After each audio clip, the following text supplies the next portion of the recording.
Hello friends, welcome to my YouTube channel. देखिए guys, UP police home guard की भर्ती प्रक्रिया जो है वो शुरू कर दी गई है और इसके जो ऑनलाइन फॉर्म है वो भी भरना स्टार्ट हो चुके हैं।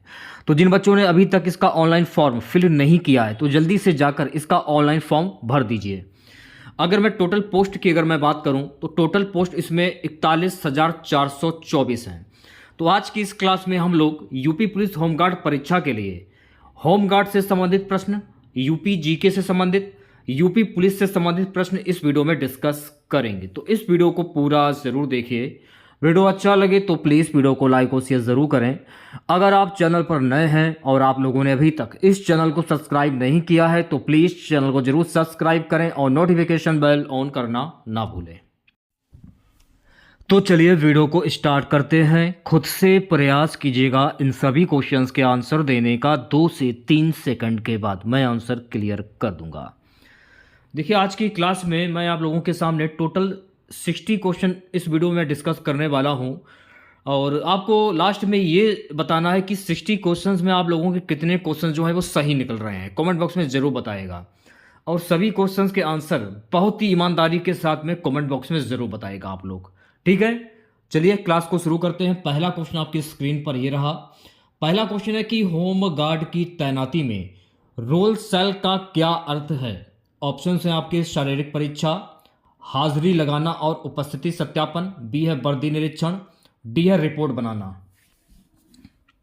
तो होम गार्ड की तैनाती में रोल सेल का अर्थ होता है हाजिरी लगाना और उपस्थिति सत्यापन। तो पहले क्वेश्चंस की अगर मैं बात करूं भी तो भाई पहले क्वेश्चंस का जो राइट आंसर जाएगा ऑप्शन नंबर बी के साथ में। चलिए बढ़ते हैं नेक्स्ट क्वेश्चंस की ओर। दूसरा क्वेश्चन देखेगा। दूसरा क्वेश्चन ये है कि आपदा स्थल पर घायलों को प्राथमिक सहायता देने के बाद दूसरा कदम क्या होता है। मीडिया की जानकारी, सुरक्षित स्थान पर शिफ्ट करना, घायल को अकेला छोड़ देना, मोबाइल जब्त करना। आंसर दीजिए आप लोग। देखिए, आंसर दीजिए आप लोग, क्योंकि अगर आप होमगार्ड की तैयारी कर रहे हैं, जैसा कि आप सभी लोग जानते हैं कि उसमें जीके के ही क्वेश्चंस पूछे जाएंगे, तो जितनी ज़्यादा प्रैक्टिस कर सकते हो प्रैक्टिस कीजिए। आपदा स्तर पर घायलों को प्राथमिक सहायता देने के बाद दूसरा कदम क्या होता है, ये आपसे पूछा जा रहा है। सुरक्षित स्थान पर शिफ्ट करना। तो दूसरे क्वेश्चन की अगर मैं बात करूँ भी तो भाई बी ऑप्शन जो है इस क्वेश्चन का करेक्ट आंसर हो जाएगा। अगला क्वेश्चन देखेगा। भीड़ नियंत्रण के दौरान वेट्स फॉर्मेशन किस लिए उपयोगी होती है। भीड़ को भागने देना, भीड़ को बीच से विभाजित कर मार्ग बनाना, झंडा फहराने के लिए, ड्रिल दिखाने के लिए। तो भाई तीसरे क्वेश्चन की अगर मैं बात करूं, भीड़ को बीच से विभाजित कर मार्ग बनाना। तो तीसरे क्वेश्चन की अगर मैं बात करूं भी तो बी ऑप्शन जो है इस क्वेश्चन का करेक्ट आंसर हो जाएगा। देखिए, इसी महीने यूपी पुलिस कांस्टेबल की भी भर्ती आपको देखने को मिलेगी और काफ़ी सालों के बाद ये भर्ती आ रही है। तो तैयारी में अभी से आप लग जाइए, मैं बार बार बोल रहा हूँ, क्योंकि ऐसा मौका आपको दोबारा नहीं मिलेगा। 2027 में चुनाव है यूपी में, ये भी आपको ध्यान में रखना है, क्योंकि 2027 की ये सबसे बड़ी भर्ती होगी। निकलेगी तो 25 में, लेकिन उसका जो रिजल्ट वगैरह है ना वो अगले साल ही कंप्लीट हो पाएगा 2027 में, इसलिए मैं बोल रहा हूँ। तो बहुत ही जल्द यानी इसी महीने इसका ऑफिशियल नोटिफिकेशन आपको देखने को मिल जाएगा। चलिए बढ़ते हैं नेक्स्ट क्वेश्चन की ओर। अगला क्वेश्चन है गाइस, होम गार्ड आपदा प्रबंधन में किस टीम के साथ सबसे अधिक समन्वय करता है। आंगनबाड़ी, एनएसडीपी यानी राष्ट्रीय आपदा प्रबंधन प्राधिकरण, पुलिस प्रशासन व एनडीआरएफ, लेखक संघ। तो होम गार्ड आपदा प्रबंधन में किस टीम के साथ सबसे अधिक समन्वय करता है। पुलिस प्रशासन व एनडीआरएफ। तो भाई चौथे क्वेश्चंस की अगर मैं बात करूं भी तो सी ऑप्शन जो है इस क्वेश्चंस का करेक्ट आंसर हो जाएगा। आप लोग खुद समझ सकते हो कि आपके माँ बाप ने आपको पढ़ाने के लिए कितनी मेहनत की है। अब आप लोगों का भी कर्तव्य बनता है कि आप अपने माँ बाप का सपना पूरा करें। मेरा कहने का मतलब आप खुद समझ रहे होगे कि मैं कहना क्या चाहता हूं, क्योंकि आपके माँ बाप को आपसे भी कुछ आशाएं हो सकती हैं, ऐसा नहीं कि आशाएं नहीं होंगी। और कितनी मेहनत से पढ़ा है आप लोगों को, तो मौका मिला है आप लोगों को तो चौका मार दीजिए, छक्का मार दीजिए। चौका कहने का मतलब किसमें मारना है, होमगार्ड में। यूपी पुलिस की वैकेंसी आएगी, उसमें छक्का आपको मारना है। ठीक है, तो तैयारी में लगे रहिए आप लोग। मैं आपको तैयारी तो करा ही रहा हूं, उनको भी देखिए और जहां से भी आप क्लासें कर रहे हो वो बात अलग है कि आप क्लासें कहाँ से कर रहे हो, उससे हमें मतलब नहीं है। जो क्लासें मैं आप लोगों के लिए ला रहा हूँ उन क्लासों को भी देखिए। आपका भी सपना होगा कि मेरी गवर्नमेंट जॉब हो, बहुत सारे सपने आप लोगों के होंगे कि मैं ये करूँगा वो करूँगा। संभव तभी है जब आप मेहनत करोगे, तभी ये संभव है, इसलिए मैं बोल रहा हूँ। ठीक है, अगर आप लोगों ने क्लास को लाइक नहीं किया है तो क्लास को लाइक कर दीजिए। चलिए बढ़ते हैं नेक्स्ट क्वेश्चन की ओर। अगला क्वेश्चन हमारा है कि वीआईपी ड्यूटी में क्लोज बॉडी प्रोटेक्शन का अर्थ क्या होता है। दूर से निगरानी, वीआईपी के बिल्कुल नज़दीक सुरक्षा, केवल ट्रैफिक नियंत्रण, सुरक्षा उपकरण लगाना। तो वीआईपी ड्यूटी में क्लोज बॉडी प्रोटेक्शन का अर्थ क्या होता है? वीआईपी के बिल्कुल नज़दीक सुरक्षा। तो पांचवें क्वेश्चन की अगर मैं बात करूं तो भाई बी ऑप्शन करेक्ट हो जाएगा। अगला क्वेश्चन देखेगा सभी बच्चे। अगला क्वेश्चन है किसी सार्वजनिक कार्यक्रम में एंट्री कंट्रोल पॉइंट कौन बनाता है? पुलिस निरीक्षक, जिलाधिकारी, होमगार्ड यूनिट, ग्राम पंचायत। तो किसी सार्वजनिक कार्यक्रम में एंट्री कंट्रोल पॉइंट कौन बनाता है? ये बनाता है होमगार्ड यूनिट। तो भाई छठे क्वेश्चन की अगर मैं बात करूं भी तो भाई सी ऑप्शन जो है इस क्वेश्चन का करेक्ट आंसर हो जाएगा। सातवां क्वेश्चन देखेगा। सातवां क्वेश्चन क्या कह रहा है? होम गार्ड की ट्रैफिक ड्यूटी में कौन सा संकेत वाहन रोकने का होता है? हाथ नीचे, हाथ आगे उठाकर सीधा, हाथ पीछे, झंडा हिलाना। तो होम गार्ड की ट्रैफिक ड्यूटी में संकेत वाहन रोकने का क्या होता है? हाथ आगे उठाकर सीधा। तो सातवें क्वेश्चन की अगर मैं बात करूं तो भाई बी ऑप्शन जो है इस क्वेश्चन का करेक्ट आंसर हो जाएगा। नेक्स्ट क्वेश्चन देखेगा। अगला क्वेश्चन है क्राउड रिस्क मैपिंग किस कार्य हेतु होती है? भीड़ से संभावित खतरा पहचानना, मीडिया को बताना, सफाई व्यवस्था, पोस्टर बनाना। तो क्राउड रिस्क मैपिंग किस कार्य के लिए होता है? भीड़ में संभावित खतरा पहचानना। तो आठवें क्वेश्चन की अगर मैं बात करूं भी तो भाई ए ऑप्शन जो है इस क्वेश्चन का करेक्ट आंसर हो जाएगा। नेक्स्ट क्वेश्चन देखिएगा सेफ लेन किसके दौरान बनाया जाता है? वीआईपी पासिंग, दंगे झड़प घटना या घायल को ले जाते समय, चुनाव प्रचार, पुरस्कार वितरण। तो सेफ लेन किसके दौरान बनाया जाता है? दंगे झड़प घटना या घायल को ले जाते समय। तो 9वें क्वेश्चन की अगर मैं बात करूं तो भाई बी ऑप्शन जो है इस क्वेश्चन का करेक्ट आंसर हो जाएगा। 10वां क्वेश्चन देखिएगा। 10वां क्वेश्चन है कि होम गार्ड प्रशिक्षण में ऑब्जेक्शन स्किल क्यों जरूरी है? लिखावट सुधारने के लिए, खतरे का अनुमान और निर्णय लेने हेतु, हाजिरी लगाने के लिए, अवकाश लेने के लिए। तो होम गार्ड प्रशिक्षण में ऑब्जेक्शन स्किल क्यों जरूरी है? खतरे का अनुमान और निर्णय लेने हेतु। तो 10वें क्वेश्चन की अगर मैं बात करूं भी तो भाई बी ऑप्शन जो है इस क्वेश्चन का करेक्ट आंसर हो जाएगा। 11वां क्वेश्चन देखेगा सभी बच्चे, प्यारे बच्चों। 11वां क्वेश्चन हमारा है ड्यूटी स्थल छोड़ने से पहले होम गार्ड को क्या करना आवश्यक होता है? अपनी जेब चेक करना, रिपोर्ट जमा करना, मीडिया को कॉल करना, यूनिफॉर्म बदलना। तो ड्यूटी स्थल छोड़ने से पहले होम गार्ड को क्या करना आवश्यक होता है? रिपोर्ट जमा करना। तो 11वें क्वेश्चन की अगर मैं बात करूं तो भाई बी ऑप्शन जो है इस क्वेश्चन का करेक्ट आंसर हो जाएगा।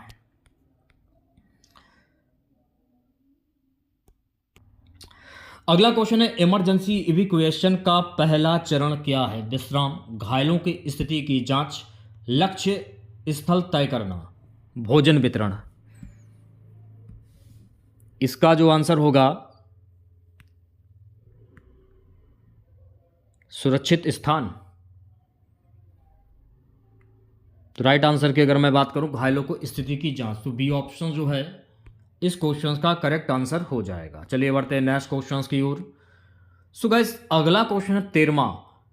क्राउड मैनेजमेंट में होल्डिंग एरिया किसके लिए होता है? वीआईपी बैठाने के लिए, भीड़ को नियंत्रित कर अस्थायी रूप से रोकने हेतु, हथियार रखने के लिए, परेड के लिए। तो क्राउड मैनेजमेंट में होल्डिंग एरिया किसके लिए होता है? भीड़ को नियंत्रित कर अस्थायी रूप से रोकने हेतु।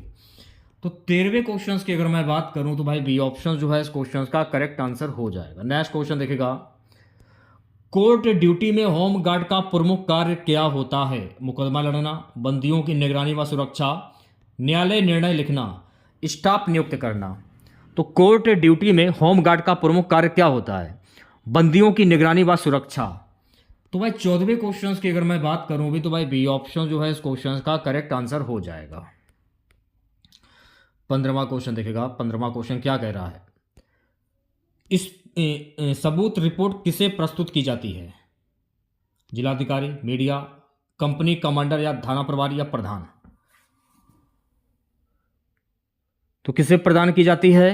कंपनी कमांडर या थाना प्रभारी को। तो सही आंसर की अगर मैं बात करूं तो भाई सी ऑप्शन जो है इस क्वेश्चन का करेक्ट आंसर हो जाएगा। नेक्स्ट क्वेश्चन देखेगा, रेड लाइन एरिया किसे कहा जाता है? संवेदनशील प्रतिबंधित क्षेत्र, ट्रैफिक पुलिस लाइन, रास्ता बंद क्षेत्र, फायरिंग मैदान। तो रेड लाइन एरिया किसे कहा जाता है? संवेदनशील प्रतिबंधित क्षेत्र। तो 16वें क्वेश्चन की अगर मैं बात करूं भी तो भाई ए ऑप्शन जो है इस क्वेश्चन का करेक्ट आंसर हो जाएगा। अगला क्वेश्चन देखेगा सभी बच्चे, होम गार्ड की कैंप ड्यूटी में नाइट पेट्रोलिंग क्यों आवश्यक है? आवारा पशु भगाने के लिए, चोरी हमले और सुरक्षा चेक हेतु, केवल रिपोर्ट के लिए, सोने के लिए। तो होम गार्ड की कैंप ड्यूटी में नाइट पेट्रोलिंग क्यों आवश्यक है? चोरी हमले और सुरक्षा चेक हेतु। तो भाई बी ऑप्शन जो है इस क्वेश्चन का करेक्ट आंसर हो जाएगा। चलिए बढ़ते हैं नेक्स्ट क्वेश्चन की ओर। अगला क्वेश्चन देखेगा, वीआईपी सुरक्षा में मिरर चेकिंग का उपयोग किसके लिए होता है? दाढ़ी देखने के लिए, वाहन के नीचे विस्फोटक खोजने हेतु, फोटो खींचने हेतु, वीआईपी की पहचान के लिए। तो वीआईपी सुरक्षा में मिरर चेकिंग का उपयोग किस लिए होता है? वाहन के नीचे विस्फोटक खोजने हेतु। तो 18वें क्वेश्चन की अगर मैं बात करूंगी तो भाई बी ऑप्शन जो है इस क्वेश्चन का करेक्ट आंसर हो जाएगा। अगला क्वेश्चन देखेगा 19वां, होम गार्ड के अनुशासनहीन होने पर प्रथम कार्रवाई क्या होती है? एफआईआर दर्ज, चेतावनी, निलंबन, पदोन्नति को रोकना। तो होम गार्ड के अनुशासनहीन होने पर प्रथम कार्रवाई क्या होती है? चेतावनी। तो 19वें क्वेश्चन की अगर मैं बात करूं भी भाई बी ऑप्शन जो है इस क्वेश्चन का करेक्ट आंसर हो जाएगा। देखिए जिन बच्चों ने क्लास को अगर लाइक नहीं किया है, क्लास को लाइक कर दीजिए आप लोग। अगला क्वेश्चन देखेगा। सो गाइस अगला क्वेश्चन हमारा है, अगला क्वेश्चन है एरिया डोमिनेशन ड्यूटी क्या होती है? सेना का कब्जा, अपराध प्रवृत्त इलाके में लगातार पुलिस होमगार्ड गश्त, सरकारी कार्यालय का निरीक्षण, वीआईपी के पीछे चलना। तो एरिया डोमिनेशन ड्यूटी क्या होती है? अपराध प्रवृत्त इलाके में लगातार पुलिस होमगार्ड गश्त। तो 20वें क्वेश्चन की अगर मैं बात करूंगी तो भाई बी ऑप्शन जो है इस क्वेश्चन का करेक्ट आंसर हो जाएगा। अब क्वेश्चन जो आप लोगों के आएंगे यूपी जीके के, होमगार्ड के हम लोगों ने क्वेश्चन कुछ देख लिए महत्वपूर्ण।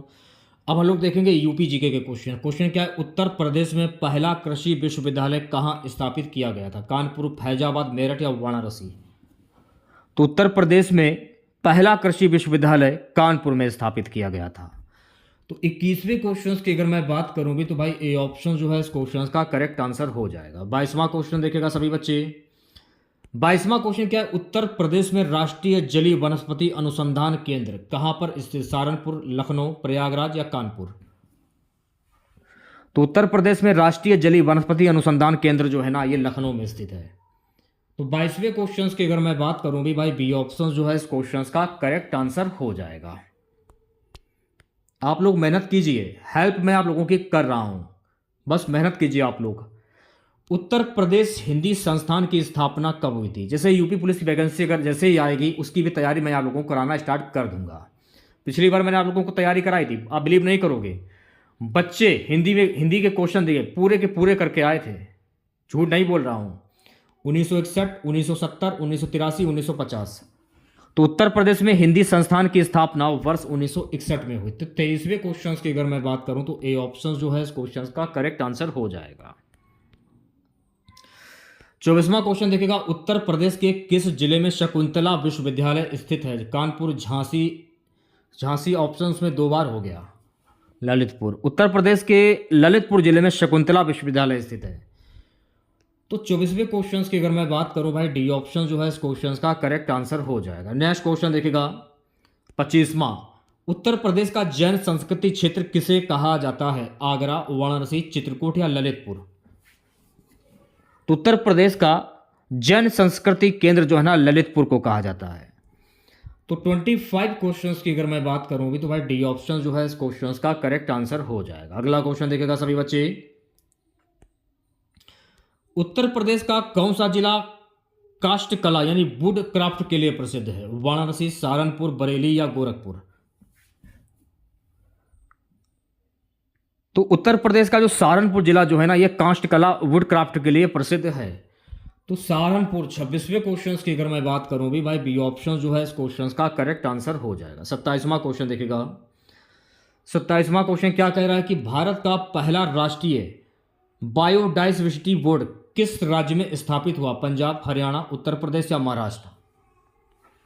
तो भारत का पहला राष्ट्रीय बायोडाइवर्सिटी बोर्ड जो है ना, ये उत्तर प्रदेश में स्थापित हुआ है। तो 27वें क्वेश्चन की अगर मैं बात करूं तो सी ऑप्शन जो है इस क्वेश्चन का करेक्ट आंसर हो जाएगा। नेक्स्ट क्वेश्चन देखिएगा, अगला क्वेश्चन है, उत्तर प्रदेश में किसवे राजमार्ग आज किस नाम से जाना जाता है? GT road, NH-28, NH-19, Lucknow Kanpur road. तो उत्तर प्रदेश में किसवे राजमार्ग आज किस नाम से जाना जाता है? जीटी रोड के नाम से जाना जाता है। तो 28वें क्वेश्चन की अगर मैं बात करूं भाई, ए ऑप्शन जो है इस क्वेश्चन का करेक्ट आंसर हो जाएगा। अगला क्वेश्चन देखिएगा 29वां, उत्तर प्रदेश में सबसे पहले नगर पालिका कहां स्थापित हुई थी? कानपुर, वाराणसी, गाजियाबाद या सहारनपुर? तो उत्तर प्रदेश में सबसे पहले नगर पालिका जो है ना सहारनपुर में स्थापित हुई थी। तो 29वें क्वेश्चन की अगर मैं बात करूं भी भाई, डी ऑप्शन जो है इस क्वेश्चन का करेक्ट आंसर हो जाएगा। लाइक कर दीजिए क्लास को सभी बच्चे, अगर आप चैनल के साथ में नहीं जुड़े हैं तो चैनल को जरूर सब्सक्राइब करें आप लोग। अगला क्वेश्चन देखिएगा, सो गाइस अगला क्वेश्चन हमारा 30 क्वेश्चन ये, केडी सिंह बाबू स्टेडियम कहां पर स्थित है? गोरखपुर, लखनऊ, कानपुर या प्रयागराज? तो केडी सिंह बाबू स्टेडियम जो है ना ये लखनऊ में स्थित है। तो 30 क्वेश्चंस की अगर मैं बात करूं भी तो भाई बी ऑप्शन जो है इस क्वेश्चंस का करेक्ट आंसर हो जाएगा। अगला क्वेश्चन देखेगा 31वां क्वेश्चन है, उत्तर प्रदेश में खस की खेती सर्वाधिक कहां होती है? बाराबंकी, मऊ, बदायूं या रामपुर? तो मेरे प्यारे बच्चों, उत्तर प्रदेश में खस की खेती सर्वाधिक जो है ना बाराबंकी में होती है। तो भाई 31 क्वेश्चंस की अगर मैं बात करूं भी तो ए ऑप्शन जो है इस क्वेश्चंस का करेक्ट आंसर हो जाएगा। अगला क्वेश्चन देखिएगा 32वां क्वेश्चन है, उत्तर प्रदेश किस वर्ष में दो भागों में विभक्त हुआ? 2000, 2001, 1999, 2002? तो मेरे प्यारे जो उत्तर प्रदेश वर्ष 2000 में दो भागों में विभक्त हुआ।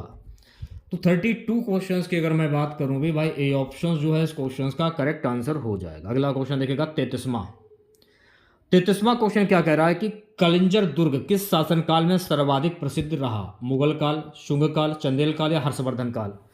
तो मेरे प्यारे जो कलिंजर दुर्ग जो है ना ये चंदेल काल में सर्वाधिक प्रसिद्ध हुआ। तो 33वें क्वेश्चन की अगर मैं बात करूं भी भाई सी ऑप्शन जो है इस क्वेश्चन का करेक्ट आंसर हो जाएगा। अगला क्वेश्चन देखिएगा सभी बच्चे, उत्तर प्रदेश में सबसे अधिक चीनी मिलें किस मंडल में हैं? देवबंद मंडल, गोरखपुर मंडल, सहारनपुर मंडल या बरेली मंडल? तो उत्तर प्रदेश में सबसे अधिक चीनी मिलें जो है ना सहारनपुर मंडल में है।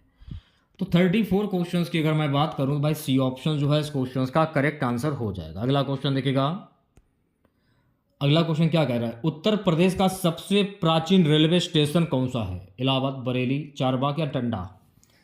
तो उत्तर प्रदेश का सबसे प्राचीन रेलवे स्टेशन है इलाहाबाद। तो 35 क्वेश्चंस की अगर मैं बात करूं भाई ए ऑप्शन जो है इस क्वेश्चंस का करेक्ट आंसर हो जाएगा। नेक्स्ट क्वेश्चन देखिएगा, रामपुर रियासत का वास्तविक संस्थापक कौन था? अफजल खान, सफदरगंज, अली मोहम्मद खान, फिरोज शाह? तो रामपुर रियासत का वास्तविक संस्थापक था अली मोहम्मद खान। तो अली मोहम्मद खान इस क्वेश्चन का करेक्ट आंसर हो जाएगा। नेक्स्ट क्वेश्चन देखेगा 37वां, हाथरस जिले में स्थित सुरई नदी किस नदी की सहायक है? यमुना, गंगा, राप्ती या घाघरा? तो हाथरस जिले में स्थित सुरई नदी जो है ना ये यमुना नदी की सहायक है। तो भाई 37वें क्वेश्चन की अगर मैं बात करूं भी तो ए ऑप्शन जो है इस क्वेश्चन का करेक्ट आंसर हो जाएगा। 38वां क्वेश्चन क्या कह रहा है, उत्तर प्रदेश में ताम्रपाषाण संस्कृति का प्रमुख स्थल कौन सा है? लौरिया, शाहगौरा, मिर्जापुर या प्रतापगढ़? तो उत्तर प्रदेश में ताम्रपाषाण संस्कृति का प्रमुख स्थल जो है ये शाहगौरा। तो 38वें क्वेश्चन की अगर मैं बात करूं भाई बी ऑप्शन जो है इस क्वेश्चन का करेक्ट आंसर हो जाएगा। नेक्स्ट क्वेश्चन देखेगा सभी बच्चे, उत्तर प्रदेश का धार्मिक पर्यटन परिपथ किस केंद्र पर आधारित है? चित्रकूट, सारनाथ, प्रयागराज, वृंदावन? तो मेरे प्यारे जो उत्तर प्रदेश का धार्मिक पर्यटन परिपथ जो है ना ये प्रयागराज केंद्र पर आधारित है। तो प्रयागराज इस क्वेश्चन का करेक्ट आंसर हो जाएगा। अगला क्वेश्चन देखेगा, उत्तर प्रदेश का पहला इलेक्ट्रिक राजमार्ग किस खंड में शुरू हुआ? कानपुर, लखनऊ, इलाहाबाद, कानपुर, गाजियाबाद, दिल्ली, वाराणसी, इलाहाबाद? तो उत्तर प्रदेश का पहला इलेक्ट्रिक राजमार्ग जो है ना गाइस ये शुरू हुआ है गाजियाबाद, दिल्ली। तो 40वें क्वेश्चन की अगर मैं बात करूं भी भाई सी ऑप्शन जो है इस क्वेश्चन का करेक्ट आंसर हो जाएगा। चलिए बढ़ते हैं नेक्स्ट क्वेश्चन की ओर। सो गाइस अगला क्वेश्चन हमारा है, किसी अपराध में फिंगरप्रिंट एविडेंस किस धारा में स्वीकार्य है? क्वेश्चन देखिए बहुत ही ज्यादा महत्वपूर्ण है, सोच समझ कर आंसर दीजिएगा। किसी अपराध में फिंगरप्रिंट एविडेंस जो है ना, इंडियन एविडेंस एक्ट SEC 73 में स्वीकार है। तो 41 क्वेश्चंस की अगर मैं बात करूं भी भाई, डी ऑप्शन जो है इस क्वेश्चन का करेक्ट आंसर हो जाएगा। नेक्स्ट क्वेश्चन देखेगा सभी बच्चे,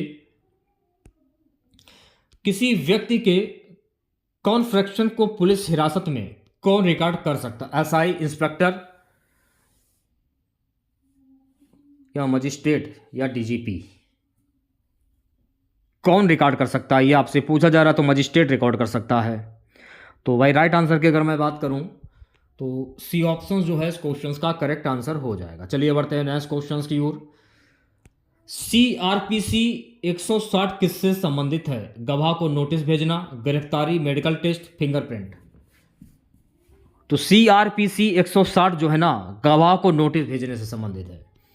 तो भाई ए ऑप्शन जो है इस क्वेश्चन का करेक्ट आंसर हो जाएगा। चलिए बढ़ते हैं नेक्स्ट क्वेश्चन की ओर। अगला क्वेश्चन देखेगा, IPC 193 किस अपराध से संबंधित है? झूठे सबूत देना, हत्या, दंगा या चोरी? तो IPC 193 जो है ना, झूठे सबूत देना से संबंधित है।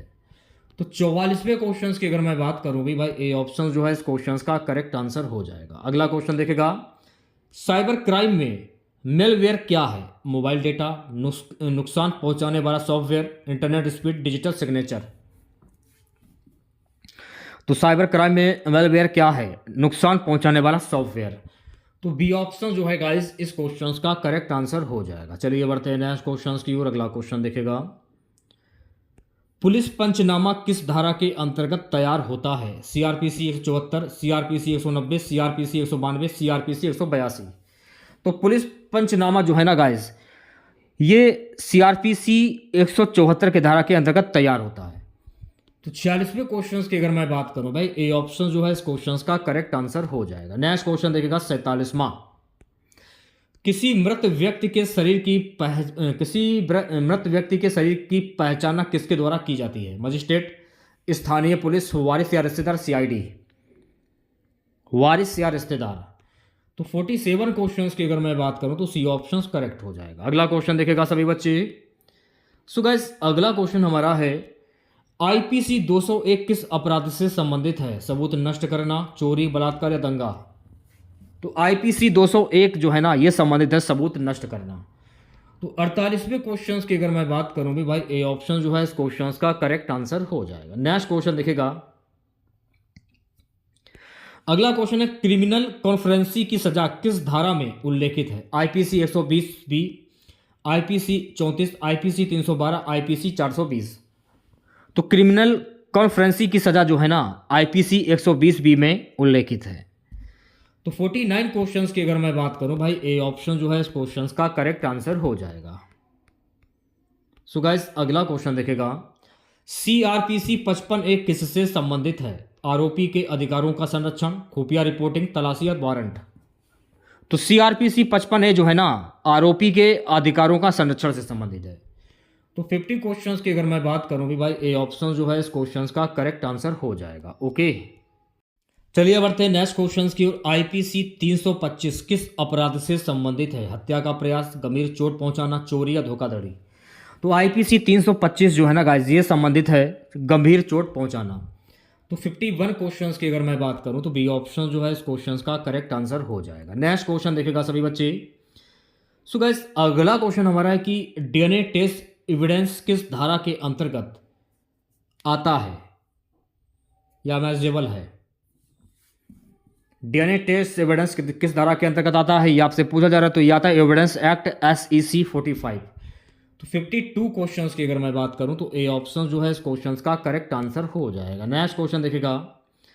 सो गाइस अगला क्वेश्चन हमारा है कि IPC 147 किस अपराध से संबंधित है? दंगा, हत्या, धोखाधड़ी या अपहरण? तो IPC 147 जो है ना, दंगा से संबंधित है, जो दंगे करता है।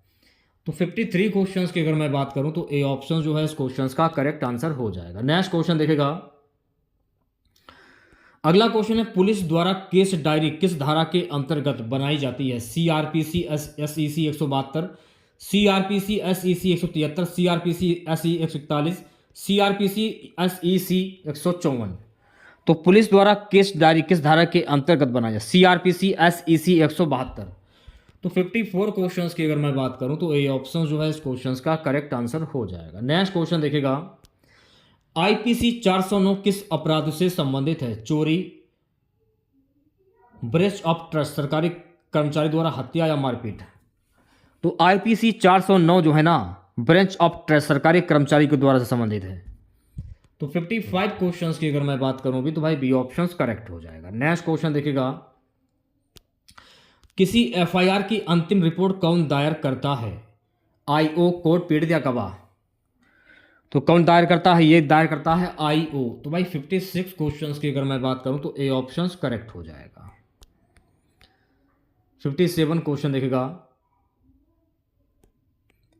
अगला क्वेश्चन है कि साइबर क्राइम में स्निफिंग का अर्थ है वायरलेस नेटवर्क पर डेटा निगरानी, फर्जी ID बनाना, ATM क्लोनिंग, मोबाइल ट्रैकिंग। तो इसका अर्थ क्या होता है? तो मेरे प्यारे जो इसका अर्थ होता है वायरलेस नेटवर्क पर डेटा निगरानी। तो 57 क्वेश्चंस की अगर मैं बात करूं तो ए ऑप्शन जो है इस क्वेश्चन का करेक्ट आंसर हो जाएगा। अगला क्वेश्चन देखिएगा, अगला क्वेश्चन है मेरे प्यारे जो प्रिवेंटिव अरेस्ट किस धारा में है? CRPC 151, CRPC 154, CRPC 160, CRPC 164। जल्दी से आंसर दीजिए सभी बच्चे। तो मेरे प्यारे जो प्रिवेंटिव अरेस्ट जो है ना CRPC 151 की धारा में है। तो 58 क्वेश्चंस की अगर मैं बात करूँ भी तो ए ऑप्शन जो है इस क्वेश्चन का करेक्ट आंसर हो जाएगा। अगला क्वेश्चन देखेगा प्यारे बच्चों, अगला क्वेश्चन क्या कह रहा है कि पुलिस द्वारा किसी भी वाहन की तलाशी किस धारा में हो सकती है? CRPC 102, CRPC 111, CRPC 174, CRPC 142। तो पुलिस द्वारा किसी भी वाहन की तलाशी जो है ना CRPC 102 के तहत हो सकती है, धारा के तहत। तो 59 क्वेश्चंस की अगर मैं बात करूं तो ए ऑप्शन जो है आंसर सही हो जाएगा। ए ऑप्शन जो है आपका बिल्कुल करेक्ट हो जाएगा। ठीक है, अगला क्वेश्चन देखेगा, आज की क्लास का लास्ट क्वेश्चन रहेगा IPC 509 किस अपराध से संबंधित है? किसी महिला की मर्यादा का अपमान, चोरी, दंगा, धमकी देना। तो IPC 509 जो है ना किसी महिला की मर्यादा का अपमान करने से संबंधित है। तो राइट आंसर की अगर मैं बात करूं भाई ए ऑप्शन जो है इस क्वेश्चन का करेक्ट आंसर हो जाएगा। तो कैसी लगी क्लास आप लोगों को? कमेंट बॉक्स में जरूर बताइएगा। अगर आप लोगों को आज की ये क्लास अच्छी लगी हो तो प्लीज़ क्लास को लाइक कीजिएगा, शेयर कीजिएगा। अगर आप चैनल पर नए हैं और आप लोगों ने अभी तक इस चैनल को सब्सक्राइब नहीं किया है तो प्लीज़ चैनल को जरूर सब्सक्राइब करें और नोटिफिकेशन बेल ऑन करना ना भूलें। मिलते हैं नेक्स्ट वीडियो के साथ। जय हिंद, जय भारत।